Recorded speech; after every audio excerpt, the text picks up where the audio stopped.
If you look at brick and mortar companies willing really to expand online and try to become like digital savvy, highly competitive, and try to build their e-commerce revenue, I think that one of the biggest challenges they have is trying not to imitate, trying not to rush. You are already like 3 years or 5 years late. So it's not a question of 1 week or 2 more weeks.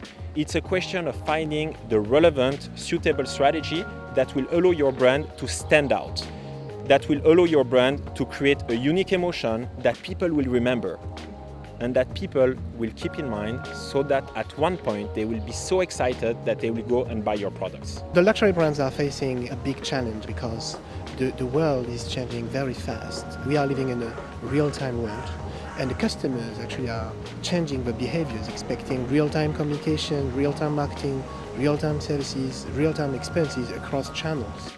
To be able to replicate the brand experience of Harrods online is actually nigh impossible, because you're entering the theatre of dreams, the palace of Knightsbridge. But what we try and do is, in terms of the stories that we tell online, the photography, the product, we make it come to life as much as we possibly can. But I think with our brand, we've got really quite a difficult task. The critical thing for a brand to consider when they're transferring an experience offline to online is that they shouldn't be transferring the experience. They should be innovating, using the technology and the data that they have available to them about their customers, and using it in an innovative way online to further enhance the customer experience that the customer can have in store. Your customer doesn't see you as two separate channels, they see you as a brand, and therefore you need to see it from their point of view. I think the first thing that a brand needs to do is define what you're going to be online. So are you going to be a luxury shop? Is this more about just showcasing your products and being a kind of a driver to the in-store experience, or is this more about kind of social media and show kind of experience? I think the second thing that luxury brands need to think about is how you deliver service at distance. So you haven't got that face-to-face relationship with your consumer, so how do you ensure you've got those amazing levels of customer service? And then I think the third thing I would think about is data and personalization. So I think there's a huge amount of data out there, from kind of search trends to the data of consumers on your site. What have they bought? What haven't they bought? Which sites have they visited?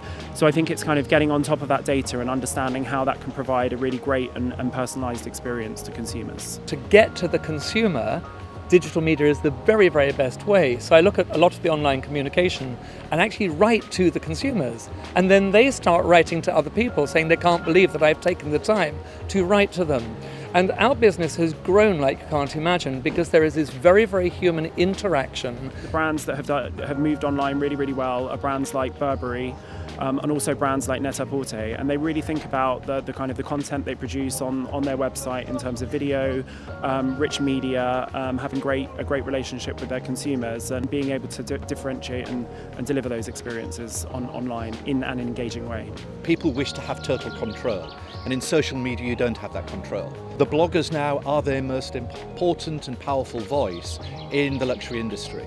We import and ask all of the luxury bloggers from all over the world to come to London to become part of the Harrods experience. We join them in the brand. They make them passionate and really love the Harrods brand. You hear a lot of talk about multi-channel, but actually it's about product and people, bringing them together. It's not about channels. We've been saying that for a long time. Digital has just accelerated the process of actually meaning that you have really got to become customer-centric.